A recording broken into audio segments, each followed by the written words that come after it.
Olá, boa noite a todos. Eu sou o Dr. Gilberto Nunes, sou cardiologista e hoje nós comemoramos o Dia Mundial do Coração. Essa é uma data, o dia 29 de setembro, uma data extremamente importante, porque é o momento em que nós temos que pensar e tomar atitudes no sentido de fazer a prevenção das doenças cardiovasculares. E quando eu falo em doenças cardiovasculares, as principais, as mais conhecidas, são o infarto agudo do miocárdio, popularmente chamado de ataque cardíaco, e o acidente vascular cerebral, também popularmente conhecido como derrame cerebral. Então, nos próximos minutos, eu pretendo responder as dúvidas que vocês possam ter em relação a esse tema tão importante, que é a prevenção dessas doenças que são muito sérias e podem custar a vida da pessoa, se não procurar atendimento imediato, e também como identificar os sinais e sintomas de um ataque cardíaco, por exemplo, e o que fazer quando essa situação acontecer com a gente, algum familiar ou algum amigo. Então, vamos começar com algumas perguntas. Vocês fiquem completamente à vontade para mandar perguntas, tá? O objetivo dessa live é a gente poder fazer um bate-papo, esclarecendo dúvidas. Então, as perguntas de vocês serão extremamente bem-vindas. Uma primeira pergunta, que acho que é uma pergunta bastante importante, é o que eu devo fazer para me prevenir das doenças cardiovasculares? O que nós temos que fazer para a prevenção dessas doenças graves é adotar um estilo de vida mais saudável. E isso inclui vários fatores. Em primeiro lugar, a dieta. É importante nós termos uma dieta saudável, em que a gente substitua a proteína animal por produtos vegetais e também não abusando de gorduras saturadas e do sal também. Uma pergunta que frequentemente é feita é: a carne vermelha é prejudicial? Sim, a carne vermelha, quando consumida em excesso, ela aumenta os níveis do colesterol total e do chamado colesterol ruim, o que provoca o depósito de gordura na parede dos vasos, que é o chamado LDL colesterol. Então a recomendação é que o consumo de carne vermelha, tanto fresca quanto processada, não ultrapasse 350 a 500 gramas por semana. E que a gente substitua a carne vermelha por peixes, especialmente os peixes de carne branca, que tenham aquela carne um pouco mais gordurosa. É importante também incentivar o consumo de fibras, de castanhas, de produtos de origem vegetal, legumes, sempre tendo cuidado de manter um balanceamento para que a gente tenha uma dieta caloricamente adequada às nossas atividades. Então, a regra mais simples da gente seguir é comer de tudo, sem excessos, mantendo uma dieta balanceada, evitando especialmente produtos processados, porque os produtos processados industrialmente, eles contêm o pior tipo de gordura que existe, que é a gordura trans, e também, geralmente, esses alimentos processados, eles têm sal no como conservante. Então, isso aumenta o consumo de sal, que no nosso meio, no Brasil, já é muito acima do recomendado. Então, são regras práticas, certo? Que a gente pode adotar no dia a dia e que certamente vão fazer a gente ter uma vida mais saudável. A segunda vertente importante é a atividade física. Então, nós não precisamos virar atletas para poder fazer uma prevenção cardiovascular adequada. É muito simples de se fazer o exercício na medida necessária para o coração se tornar saudável. Então, de 30 a 60 minutos de uma atividade física moderada 5 vezes por semana já é o suficiente. O que é uma atividade física moderada? Atividade física moderada é caminhar com o passo lento ou moderadamente acelerado, sem grandes excessos. É, por exemplo, fazer uma hidroginástica, jogar tênis em duplas, não em simples. Dança de salão também é um ótimo exercício aeróbico, certo? E que também preenche os requisitos, se feito com uma frequência de 4 a 5 vezes por semana, para condicionar o nosso coração. Tá? Se a gente optar por fazer exercícios mais intensos, a recomendação é que seja de 15 a 30 minutos 5 vezes por semana. Então, metade, geralmente, do que é necessário de exercícios moderados. E aí, exercícios intensos podem ser tanto uma jardinagem mais pesada, tipo cavando buracos no jardim para plantar flores, jogar golfe, jogar tênis em simples, fazer natação, fazer jogging, intercalando corridas curtas com caminhadas com passo mais acelerado. Então, são coisas que todos podemos fazer sem precisar ir para a academia ou fazer qualquer coisa mais sofisticada. Então, são pequenas atividades físicas que proporcionam um condicionamento do coração. As corridas podem ser feitas, mas quem quer fazer corrida realmente de mais longa distância, de mais longa duração, é importante que faça uma avaliação cardiovascular prévia e que exista um plano de treinamento. Não é chegar na rua e sair correndo tipo 1 hora e meia até ficar totalmente exausto. Existe um planejamento que deve ser feito geralmente ou preferentemente com um educador físico, no sentido de que a gente possa fazer um escalonamento até alcançar a distância ou o tempo que a gente planejou como ideal para a nossa atividade física. Tá? Quem quer correr 10 km, por exemplo, vai começar mais devagar, até poder chegar após algumas semanas ou até um pouco mais de um mês, poder chegar no nível de treinamento adequado, correr essa distância sem a gente forçar demais o coração. Uma regra prática que serve para a gente poder mensurar a intensidade da atividade física que a gente deve fazer é controlar a frequência cardíaca. Então, para níveis de treinamento cardiovascular aeróbico, uma regra simples é pegar o número 195 e diminuir da idade. Essa é a frequência máxima de treinamento que nós devemos ter. Por exemplo, se a pessoa tem 60 anos, 195 menos 60 vai dar 135. Então, 135 batimentos por minuto é o nível máximo de frequência cardíaca que a gente deve obter durante a atividade física, certo? Um terceiro ponto importante é a questão do fumo. O fumo é o único fator de risco que a gente escolhe se a gente quer ter ou não. A gente não escolhe ser diabético, não escolhe ser hipertenso e não escolhe ter o colesterol alto. Agora, a gente faz uma opção por fumar. Então, esse é o fator de risco mais facilmente controlável ou evitável, é só não fumar. É claro que quem já tem o hábito do tabagismo, muitas vezes não é fácil fazer essa cessação, e aí certamente a ajuda de profissionais, médicos e terapeutas também são importantes no sentido de que a pessoa consiga se livrar daquela dependência à nicotina, a dependência química causada pelo cigarro e também da dependência psíquica que o cigarro também tem, certo? Outras atitudes importantes. Se a gente tem algum fator de risco já pré-existente para doenças cardiovasculares, tipo obesidade ou sobrepeso, hipertensão arterial, diabetes ou níveis elevados de colesterol, é importante nós procurarmos um profissional da área da saúde para poder fazer o controle desses fatores de risco. Para doenças como hipertensão, diabetes e colesterol alto, frequentemente é necessário o uso de medicações específicas para ajudar no controle desses fatores de risco. Então, aí certamente uma consulta com um clínico geral ou com um cardiologista é fundamental para que se possa avaliar se já é o momento para se entrar com medicação ou se a gente pode tentar inicialmente medidas gerais não farmacológicas como dieta, atividade física, etc., para tentar controlar esse fator de risco específico. Vamos à outra pergunta. Qual a importância da atividade física e da dieta na prevenção das doenças do coração? É fundamental, como eu falei anteriormente.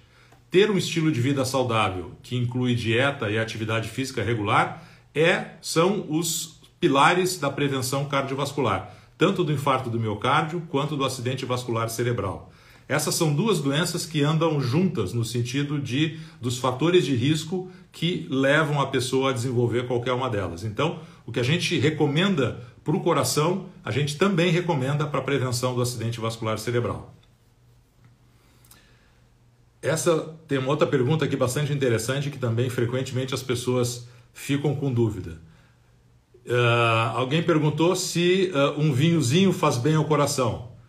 E o exemplo é que ela e o marido costumam tomar meia garrafa, os dois, 3 vezes por semana. O álcool, ele pode ser benéfico ao coração quando tomado em doses moderadas, sem excessos. O álcool tem um efeito direto sobre a pressão arterial. Quando a gente consome álcool em excesso, a pressão arterial tende a subir. Agora, quando a gente consome quantidades moderadas durante a semana de álcool, a tendência é a pressão reduzir um pouco. Então, a recomendação é que se faça um consumo moderado de álcool, né? Não se recomenda isso, mas se a pessoa aprecia um vinho, aprecia uma cerveja, tomar um destilado, é importante a gente fazer isso de uma maneira conservadora. É difícil de dizer especificamente quantas doses, por exemplo, da bebida a gente pode tomar que não vai prejudicar o coração e, pelo contrário, vai ajudar. No caso do vinho, a recomendação é que seja um cálice por refeição de vinho, é o suficiente para a pessoa poder aproveitar o vinho e também não causar dano e talvez algum benefício ao coração. Tem uma pergunta aqui também, o que é moderado? Acredito que quer saber qual é o consumo moderado para mulheres. É a mesma coisa, claro. Se for uma mulher muito pequenininha, magrinha, talvez seja necessário reduzir um pouco mais essa dose de vinho ou de uma outra bebida. Se é uma bebida muito alcoólica, como os destilados, que tem um conteúdo de álcool muito alto e, consequentemente, muito carboidrato, tem que ser reduzido, né? Então, quanto maior o teor alcoólico da bebida, maior o conteúdo de açúcar e, consequentemente, menor tem que ser a dose. Tem uma pergunta aqui da Adriana dizendo que tem pessoas que dizem que o açúcar é que é o alterador da pressão arterial e não o sal. Não, isso não é verdade. A questão do açúcar é que o açúcar leva ao sobrepeso e à obesidade. E, através do aumento do peso, do índice de massa corporal, a tendência da pressão arterial é aumentar.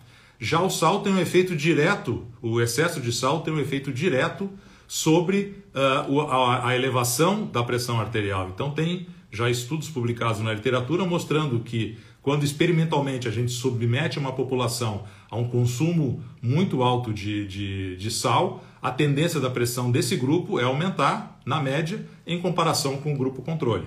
Então, os dois são nocivos, né, se consumidos em excesso. Um por efeito direto na pressão arterial e o outro por aumentar o consumo de calorias e levar ao sobrepeso, obesidade, que são fatores para desenvolvimento de hipertensão arterial e também do diabetes, especialmente aquela gordura abdominal, né, aquela barriguinha do chope. Aquilo ali é uma coisa que leva ao desenvolvimento de resistência à insulina e, consequentemente, ao surgimento do diabetes. Uma outra pergunta aqui é qual é o correto, fazer alongamento antes ou após uma caminhada? O ideal é fazer um alongamento leve antes de começar a caminhada, porque às vezes a pessoa passou muito tempo inativo, um alongamento bem leve antes de começar a caminhada. E se for uma caminhada mais prolongada, em que fica algum grau de dolorimento muscular, aí a gente pode fazer um alongamento um pouquinho mais intenso para justamente relaxar essa musculatura e não ter aquele desconforto muscular que frequentemente acontece se a gente faz uma caminhada muito, muito intensa e não alonga posteriormente. Uma outra pergunta aqui é o café preto. Tá? O café preto é uma coisa que volta e meia surge alguma notícia na mídia leiga sobre a questão do café. Tá? O café, na realidade, ele tem um efeito neutro sobre o perfil das gorduras e, consequentemente, sobre o risco cardiovascular. O café tem estimulantes, cafeína, né? E, evidentemente, consumido em quantidades muito elevadas, ele pode causar taquicardia e outros sintomas que, se a pessoa tem alguma doença cardíaca subjacente, pode ser exacerbada pelo consumo excessivo. Mas ele não previne nem causa um quadro agudo, né, de doença cardiovascular isoladamente, na ausência de outras, de outras doenças ou de outros fatores de risco. Certo? O glúten faz mal para o coração? Diretamente não, mas de novo, mais do que a gente focar em um nutriente ou uma categoria de nutrientes especificamente, a gente tem que pensar a dieta como um todo, certo? Então assim, não podemos abusar de nenhum alimento especificamente. Por quê? Porque isso causa um desbalanço na dieta e certamente vai ter repercussões tanto sobre o perfil das gorduras, quanto eventualmente de pressão arterial, no caso, por exemplo, do sal, certo? Então o ideal é ter uma dieta variada, intercalando, privilegiando peixes, mas também não precisa eliminar completamente a carne vermelha, evitando alimentos processados, embutidos, enlatados, essas coisas, porque todos eles têm gordura trans e sal na sua composição. Consumir bastante verduras, legumes, essas oleaginosas como amendoim, amêndoa, etc. Consumir óleos vegetais que não sejam óleo, por exemplo, de coco, certo? O leite, ou fazer opção pelo leite desnatado, certo? Então são pequenas alterações na nossa dieta que já fazem com que a gente elimine os excessos que eventualmente podem causar danos à nossa saúde. Tem uma outra pergunta aqui, que é: quais os sinais que o corpo dá previamente ao infarto? Essa é uma pergunta bastante interessante. Se a gente for olhar a literatura médica, né, os livros, textos de cardiologia, eles dizem que mais ou menos em 40% a 50% dos casos de pacientes que infartam, não houve nenhum sintoma previamente. O que a gente vê na prática clínica, entretanto, não é bem isto. Conversando com pacientes que já tiveram infarto e que vão depois consultar, depois de ter tido um evento, uma internação por causa do infarto, se a gente conversa bem com esse paciente, toma tempo para ver a história adequadamente, a gente percebe que uma grande parte desses pacientes apresentou algum tipo de sintoma nos dias ou semanas prévias ao acontecimento do infarto e que não foram valorizados. Muitas vezes são sintomas até inespecíficos, como um cansaço sem razão de ser, uma dor abdominal difusa, uma sensação de que o fôlego está um pouco mais curto, eventualmente episódios de palpitação. Então, é importante das pessoas estarem alertas para os sintomas clássicos do infarto, que eu vou comentar a seguir, mas é importante também saber que nem sempre o infarto se manifesta de maneira típica. O quadro típico do infarto do miocárdio é uma dor súbita no peito ou nesse osso aqui no meio do peito, chamado de esterno, uma dor de característica de aperto, que frequentemente se irradia para a mandíbula ou para o queixo, para um ou para os dois braços, geralmente associada com suor frio. A pessoa fica pálida e frequentemente tem enjoos e às vezes também vômito. Então esse é o quadro clássico do infarto. Só que às vezes tem pacientes que se apresentam com infarto e que tem na realidade uma dor epigástrica, uma dor lembrando uma gastrite ou uma úlcera gástrica, mas que surge subitamente, que não tem relação com refeição. Então isso também é um sinal de alerta. Tem pacientes também que às vezes apresentam só dor nos dentes, na mandíbula e nos dentes. Também é uma outra apresentação não clássica do infarto do miocárdio. E eventualmente também pode apenas surgir uma dor no braço ou no ombro, que a pessoa inicialmente acredita um problema muscular, mas que pode ser uma manifestação de infarto, se a pessoa não fez nenhum excesso com aquele braço, com aquele membro, que pudesse justificar um sintoma dessa intensidade, uma dor mais intensa. Vamos ver mais alguma coisa. O óleo de coco não é recomendado. Por quê? Porque ele tem muita gordura saturada, tá? Então não é dos óleos, não é o óleo mais recomendado. Os recomendados são os óleos de soja, de girassol, de milho, canola, etc. Esses são os mais recomendados. Vamos ver aqui. Vamos ver mais alguma pergunta. Tem pessoas que infartam fazendo exercício. Sim, existe isto, né? Mas, de novo, quando isso acontece, é uma pessoa que está jogando um futebol ou fazendo alguma atividade física, normalmente, como eu comentei anteriormente, já houve algum sintoma previamente que a pessoa não valorizou, certo? Por que pode acontecer um quadro de infarto associado ao esforço? Se a pessoa já tem uma placa de gordura em uma artéria coronária, às vezes o esforço físico intenso demais, não respeitando aquele limite de frequência cardíaca que eu comentei anteriormente.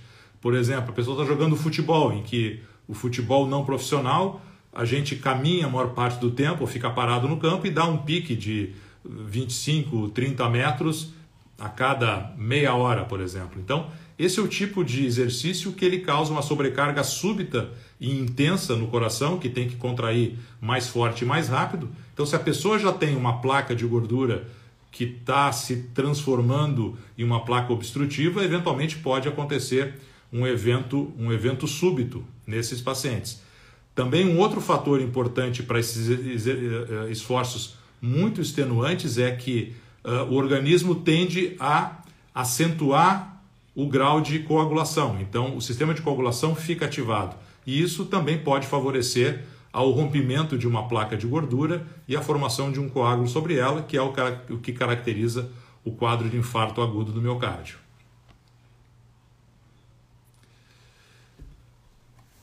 Manteiga ghee é boa para cozinhar? Ela é melhor, vamos dizer assim, tá? A questão da manteiga é, de novo, é questão de quantidade. Ela tem gordura de origem animal. A manteiga ghee, geralmente se tenta tirar o excesso de gordura, então ela teria menos conteúdo do que a manteiga que não sofre esse processo. Agora, tem que ter moderação, tá? Pior do que utilizar a manteiga é utilizar a margarina, porque aí a margarina, para ficar com aquela cremosidade, é adicionado pela indústria as gorduras trans, que são as piores gorduras que existem no sentido de favorecer a aterosclerose, ou seja, o depósito de gordura na parede dos vasos, mais do que as gorduras saturadas que têm origem animal. Então, de novo, questão de moderação. Se puder cozinhar com azeite e não com manteiga, é melhor. E tudo é questão de balanço e de bom senso. Tem uma outra pergunta aqui, relatando um caso de alguém que seria magro, corre maratona e infartou. Tá? Isso acontece, certo? Mas, de novo, por isso que é importante os exames preventivos. Pessoas que têm história na família de parentes de primeiro grau, que tiveram ou morte súbita, ou um infarto, ou um acidente vascular cerebral, ou colocaram stents, ou fizeram cirurgia de ponte de safena, com uma idade abaixo dos 50 anos para os homens e abaixo dos 60 nas mulheres, essa pessoa tem que entender que ela tem provavelmente um risco maior de fazer um evento cardiovascular. Então a recomendação é que por volta dos 20 e poucos anos, essa pessoa faça pelo menos inicialmente uma avaliação com um clínico geral ou com um cardiologista para aferir níveis de colesterol, os níveis da glicose e ver se tem algum outro fator de risco modificável, eventualmente fumo ou sedentarismo, que pode ser modificado para prevenir esses eventos. A questão da maratona é justamente essa. Na maratona se faz um esforço realmente que o ser humano não foi desenhado para fazer, e todos esses fatores, o espasmo dos vasos das coronárias, a ativação da coagulação, tudo isso, se existe alguma placa de gordura já pré-existente numa artéria carótida ou numa artéria coronária, isso pode levar ao desenvolvimento de um infarto e de um acidente vascular cerebral, pelo rompimento dessa placa de gordura, né, estimulado pelo exercício muito intenso e pela ativação da coagulação. Então, pode acontecer. Por isso que eu recomendo o seguinte: não devemos virar atletas. o exercício físico que é bom para o coração, ele é de moderada intensidade, não precisa fazer mais do que isso. A não ser que a pessoa tenha um gosto especial por fazer corridas de longa distância. Mas para a maioria das pessoas que não tem uma história, um histórico de fazer exercício físico desde a infância ou da adolescência, o melhor, o mais recomendável, que tem menos risco para o coração, menos risco de lesões musculares ou das articulações, é o exercício físico moderado, que pode ser caminhadas, andar de bicicleta, hidroginástica, tudo aquilo que eu comentei anteriormente. Uma outra pergunta aqui: o estresse pode ser fator de risco para infarto? Pode. O estresse e a depressão são fatores de risco já reconhecidos como predisponentes à ocorrência do infarto. É óbvio que não isoladamente. Eles, em conjunto com outros fatores de risco, aumentam a chance de a pessoa ter um evento cardiovascular. Mas certamente o estresse deve ser combatido ou deve ser prevenido para que a gente também previna a ocorrência de problemas cardiovasculares. Uma outra pergunta aqui: e aspirina Prevent, vale a pena tomar para o idoso? Não. Não existe nenhuma evidência de que a aspirina seja eficaz em prevenção primária, ou seja, prevenir um evento cardiovascular em quem nunca teve um infarto, um AVC, botou stent, fez cirurgia de ponte de safena. Tá?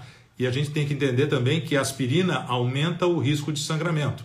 Então, além de não prevenir um infarto e um acidente vascular cerebral, ela aumenta o risco de sangramento. Então, não se recomenda usar aspirina como prevenção primária em quem não teve evento cardiovascular e muito menos em pacientes idosos, acima de 70 anos, nos quais o risco do sangramento é ainda maior associado à aspirina do que em pacientes mais jovens.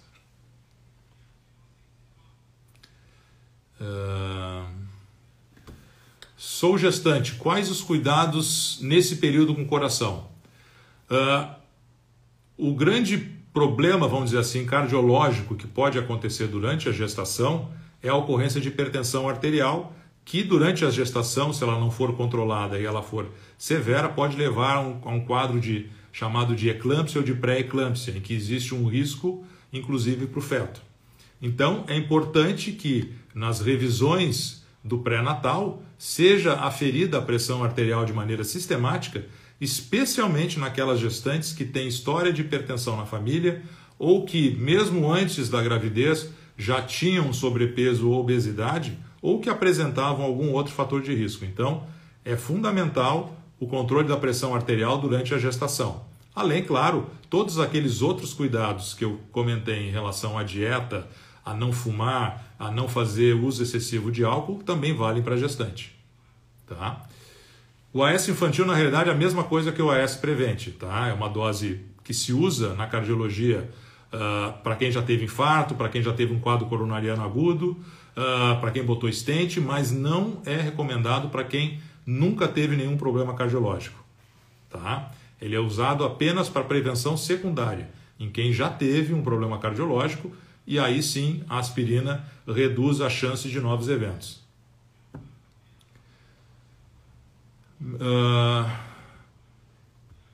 Meu marido toma todos os dias aspirina depois que infartou. Óbvio, isso é o recomendado, tá? Porque em pacientes que infartaram, o uso da aspirina a longo prazo, e quando eu falo a longo prazo é pela vida inteira, reduz a chance de um novo infarto. Então, pessoas que infartaram, obrigatoriamente têm que usar aspirina para o resto da vida. Tá? Vamos ver aqui mais alguma coisa. Tem umas outras perguntas que chegaram aqui antes, enquanto vocês vão pensando. O fumo é um fator de risco tão nocivo quanto dizem? Sim. O fumo é um dos fatores mais nocivos para a saúde cardiovascular. Então, não devemos fumar em hipótese alguma. E se por alguma razão a gente adquiriu esse hábito terrível, temos que procurar auxílio para poder interromper o uso do tabaco o mais cedo possível. Tem estudos mostrando que são necessários 10 anos de abstinência do fumo para quem fumou de maneira sistemática para o risco cardiovascular dessa pessoa igualar o risco cardiovascular de uma outra pessoa que nunca fumou. Então, assim, quanto antes a gente suspender o hábito de fumar, melhor, menor o risco que a gente vai ter de ter problemas no futuro. Tem uma outra colocação aqui interessante, dizendo o seguinte: emagreci muito durante a pandemia e comecei a ter mais cansaço e dor no braço. Pode ser algo relacionado ao coração? Certamente que sim. Tá? Cansaço, dor no braço são sintomas frequentemente associados à presença de obstruções nas artérias coronárias. Então, é importante procurar uma avaliação médica, especialmente se a pessoa tem algum outro fator de risco. Tá? A pandemia da Covid-19 também levou a um aumento dos casos de problemas cardíacos agudos, por várias razões. Primeiro, pela demora que as pessoas têm em procurar auxílio médico quando tem algum sintoma sugestivo de problema cardíaco, pelo medo de se contaminar no hospital. Em segundo lugar, a Covid-19 e as infecções virais em geral levam a um quadro inflamatório que acomete todo o organismo. E isso pode levar à instabilização de uma placa de gordura numa artéria coronária, numa artéria carótida. Em terceiro lugar, também foi observado que a infecção pela Covid-19 aumenta a ativação do sistema de coagulação do nosso organismo, que também predispõe à formação de coágulos sobre as placas de gordura, levando à obstrução de uma artéria coronária. Então, nesse caso de sintomas como cansaço, dor no braço, especialmente na situação de Covid-19 que nós nos encontramos, certamente devem levar essa pessoa a procurar um médico e fazer uma avaliação para excluir que isso possa ser um problema cardiológico. Tem mais uma pergunta aqui. Quem identifica sintomas deve usar alguma medicação antes de procurar auxílio?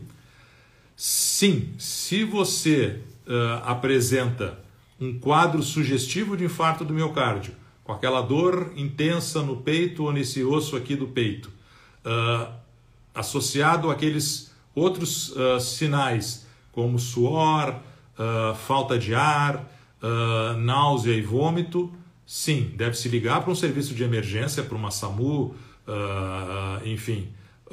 Se morar perto do hospital, pedir para alguém levar para a emergência do hospital. E aí sim, nesse caso, se a pessoa tem em casa um comprimido de aspirina infantil, ela pode, enquanto está esperando a SAMU chegar ou enquanto está se deslocando para o hospital, ela pode mastigar um comprimido de aspirina infantil ou colocar embaixo da língua, porque a aspirina administrada precocemente no infarto reduz a mortalidade relacionada a essa complicação. Então, única e exclusivamente se existe um quadro bastante sugestivo de infarto, aí sim a gente pode lançar mão da aspirina enquanto procura o atendimento médico de urgência. Vamos ver mais alguma pergunta. Na mesma linha aqui, como proceder quando estiver com sintomas de um ataque cardíaco? Primeira coisa, deitar, ficar em repouso, pedir para alguém entrar em contato com um serviço de emergência, ou se a gente morar perto de um hospital, de providenciar o nosso transporte por um carro particular mesmo, o mais rápido possível para a emergência do hospital mais próximo.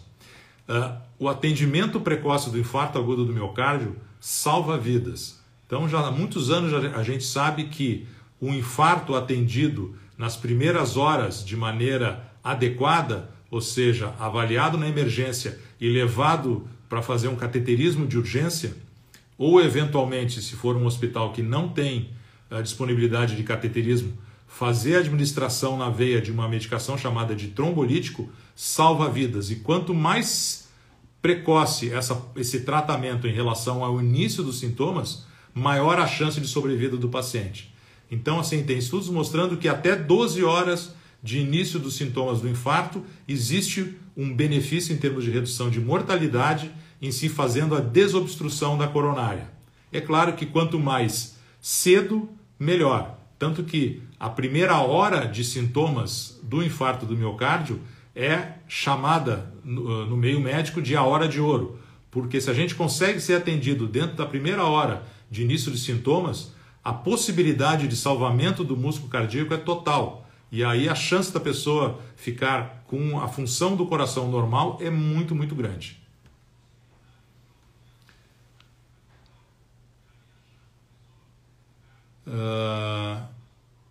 Tem uma outra pergunta aqui.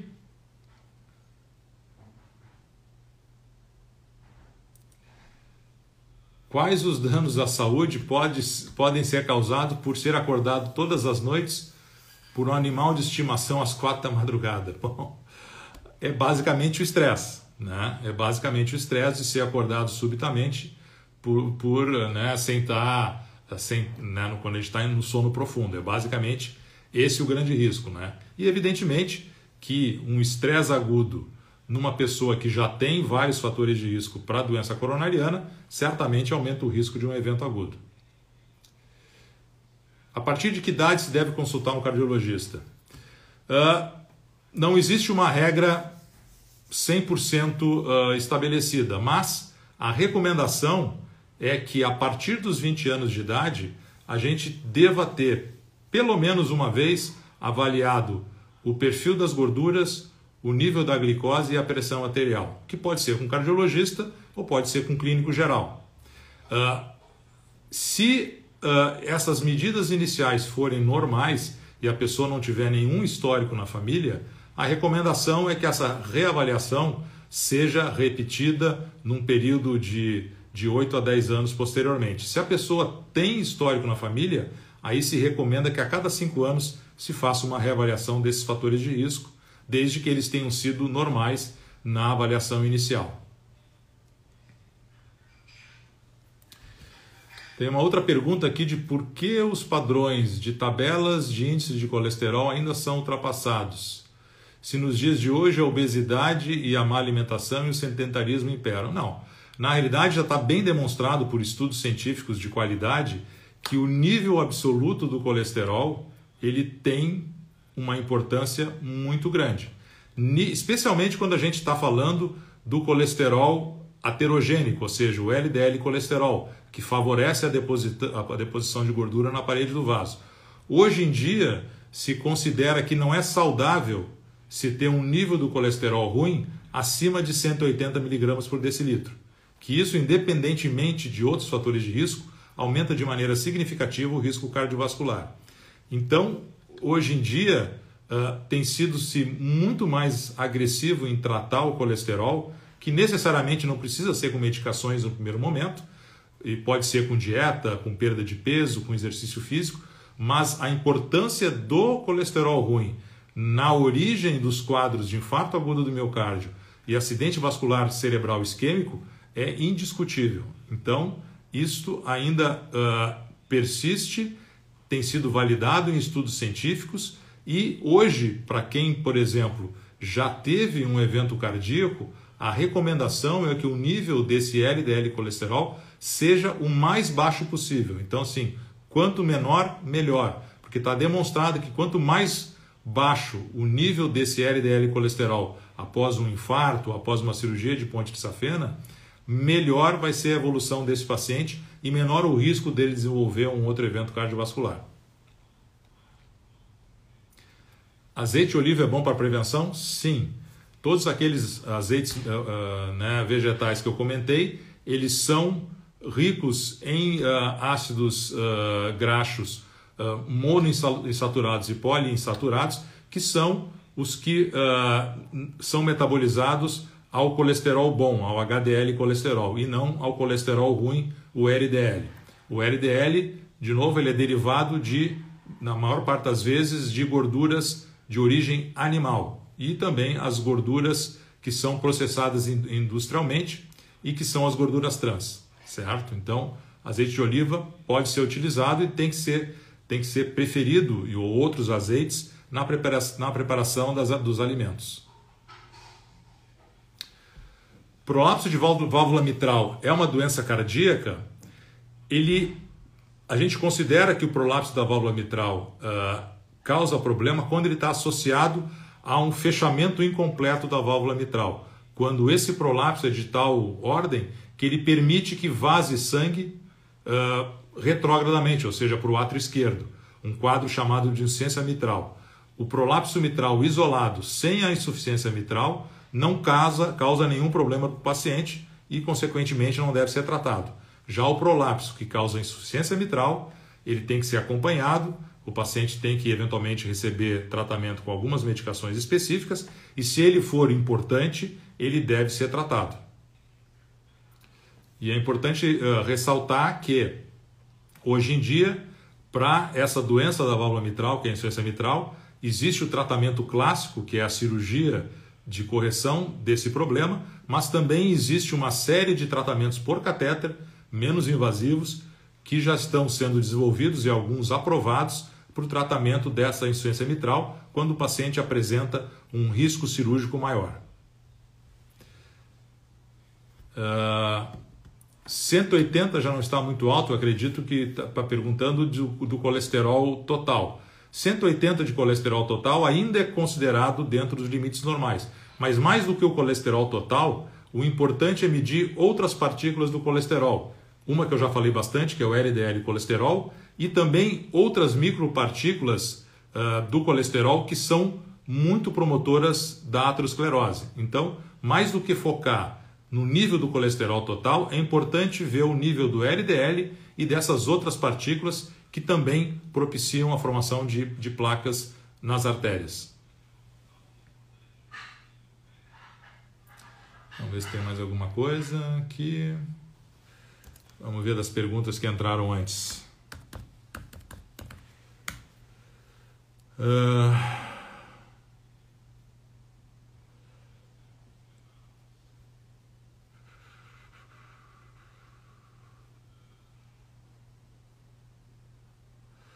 Quando durmo, sinto minhas pernas muito pesadas e inquietas. Pode ser algo cardíaco?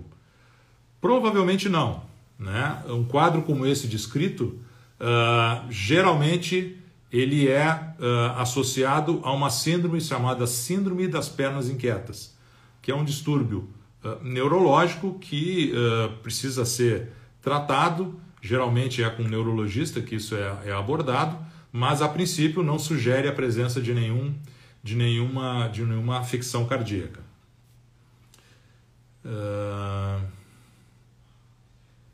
Vamos ver se tem mais alguma coisa.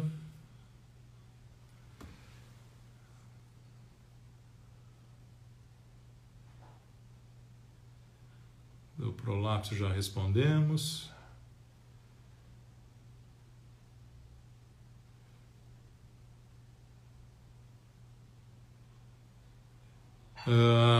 Acho que a maioria das perguntas aqui já foram respondidas. Mais alguma coisa, pessoal? Mais alguma questão que passou batida, que eventualmente eu não tenha abordado com vocês? Estamos já nos encaminhando para o final dessa nossa live. Vamos ver mais alguma coisa.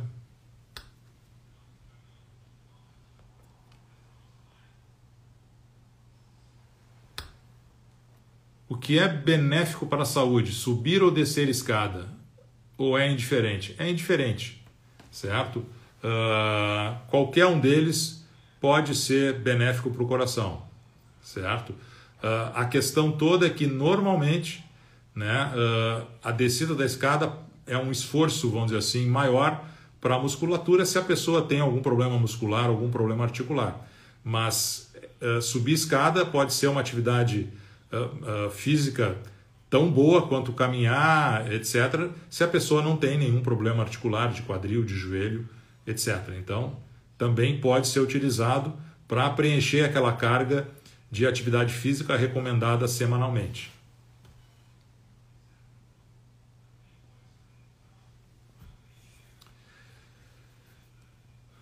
Vamos ver mais alguma coisa aqui.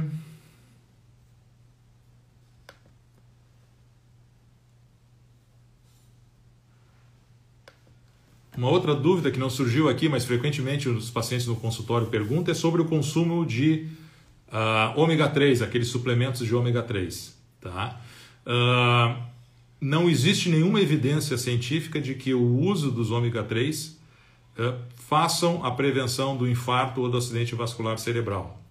Essas medicações eventualmente podem ser úteis nos pacientes que têm níveis de triglicerídeos, que são um tipo de gordura no sangue, muito elevados e que não respondem às medicações que normalmente são utilizadas para controlar o nível dessas gorduras. Então, eventualmente, com um segundo ou terceiro medicamento para controle de níveis muito altos de triglicerídeos, a suplementação de cápsulas de óleo de peixe pode ser interessante, pode ser útil no controle desse problema.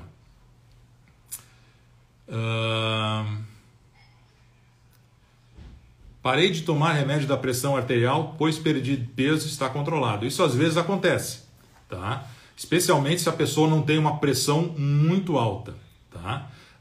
Então, perder peso, fazer atividade física, melhora o controle da pressão arterial quando ela usa remédios, e eventualmente existem realmente alguns pacientes que a gente consegue suspender as medicações antihipertensivas com essas medidas gerais, tá? Mas é importante a gente lembrar que a hipertensão é uma doença que aumenta a incidência à medida que a gente envelhece.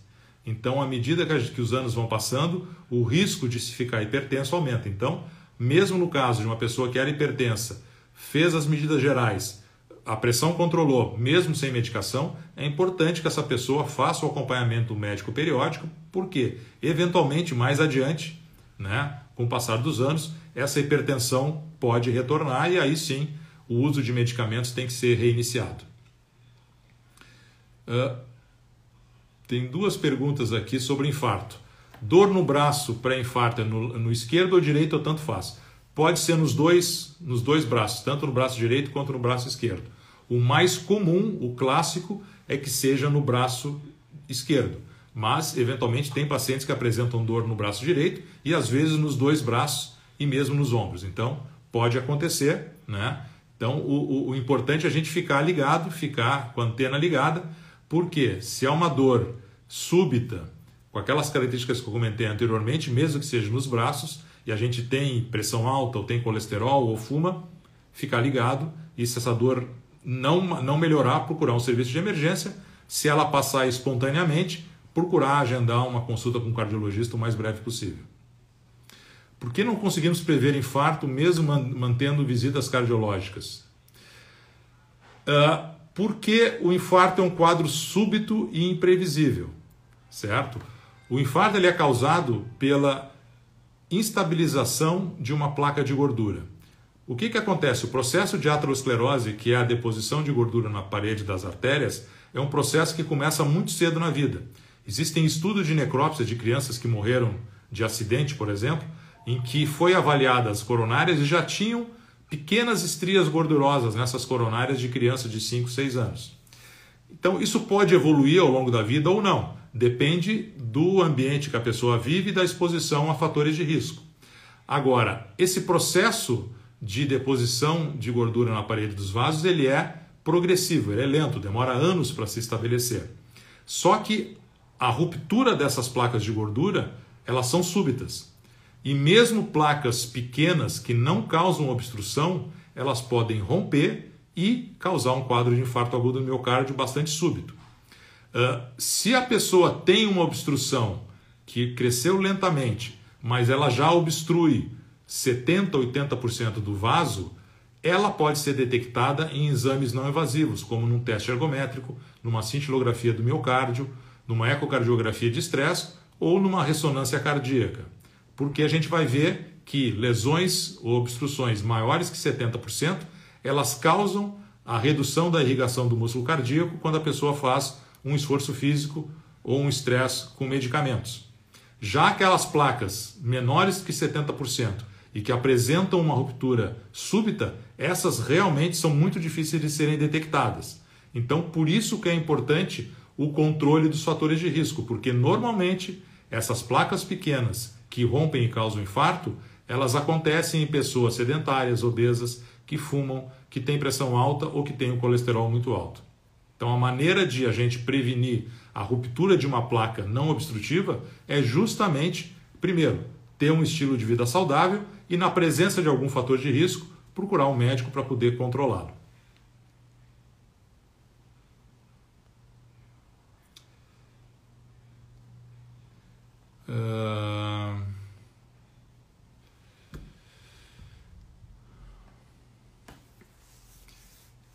As placas de gordura, elas não são retiradas das artérias, certo? O que acontece? A estabilização das placas que não obstruem e que, consequentemente, não causam o sintoma de angina, que permite a gente poder fazer um diagnóstico antes de evoluir para uma obstrução completa do vaso, elas são, vamos dizer assim, estabilizadas através do controle dos fatores de risco, certo? Não tem como a gente detectar essas placas, porque nós teríamos que fazer exames invasivos na maioria das pessoas, o que em muitas delas ia ser completamente desnecessário. Se é uma placa que vai crescendo lentamente e começa a obstruir o vaso acima de 70%, como eu falei, frequentemente surge o sintoma de angina, que é aquela dor no peito quando a pessoa faz um esforço muito grande. E que ela para de fazer o esforço, a dor cessa. Então a angina é um sinal premonitório da ocorrência de um problema cardíaco mais grave se a gente não tomar as atitudes adequadas.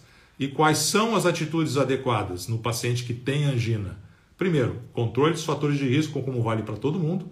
E segundo, avaliação da extensão do território que está sob risco. Ou seja, se é uma obstrução de uma coronária principal que irriga, por exemplo, 20 a 30% do músculo cardíaco, esse paciente muito provavelmente tem indicação de fazer um cateterismo cardíaco, identificar a obstrução e fazer um tratamento que pode ser com implante de stents ou, eventualmente, em casos nos quais não dá para tratar por catéter, eventualmente fazer uma cirurgia de ponte de safena.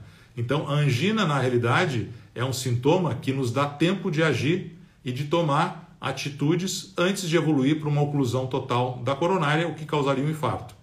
De novo, quando a placa é não obstrutiva, isso fica difícil de ser detectado. Por quê? Porque o paciente não sente absolutamente nenhum sintoma, ele vai fazer um teste ergométrico, o teste ergométrico é normal, mas ele tem uma placa e se essa placa romper, ele pode ter um infarto que não foi detectado, por exemplo, num exame não invasivo. Sim, para evitar as placas, e mais importante do que evitar as placas de gordura, para fazer com que elas sejam mais resistentes à ruptura e menos propensas a causar infarto, o uso de medicações que reduzem o colesterol, chamadas de estatinas, são fundamentais. Com o emprego das estatinas e o reconhecimento de que os níveis de colesterol acima de um determinado ponto são causadores de problemas cardiovasculares agudos, fez com que a gente conseguisse, ao longo dos anos, reduzir a mortalidade e a ocorrência de eventos cardíacos agudos, certo? Então, as estatinas são medicações fundamentais para a prevenção cardiovascular e também naqueles pacientes que já tiveram infarto, na chamada prevenção secundária, ou seja, em evitar-se que esse paciente possa ter um outro infarto. Pessoal, acho que nós estamos chegando já a praticamente 1 hora de live. Eu queria agradecer a todos a presença, as perguntas, eu acho que foram perguntas muito interessantes, tá? Espero ter contribuído para esclarecer as principais dúvidas que vocês têm e gostaria de colocar à disposição para, em outra situação, podermos conversar novamente. Eu tenho um site da minha clínica que é www.gilbertonunes.com.br, que fala dessas questões todas que nós abordamos hoje, de prevenção, de vida saudável e também de tratamentos por catéter que podem ser realizados tanto para doenças como infarto, angina, quanto para outras doenças cardíacas, problemas congênitos do coração, doenças de válvula, etc., que vocês podem consultar, podem entrar no site, ali tem muitas questões que já estão explicadas e também vocês podem mandar perguntas através de um link que existe nesse site. Então, eu gostaria de agradecer muito a todos vocês, ao MedCenter pela oportunidade e Auxiliadora Predial pela oportunidade de poder participar dessa live e me coloco à disposição de todos vocês. Muito obrigado e boa noite a todos.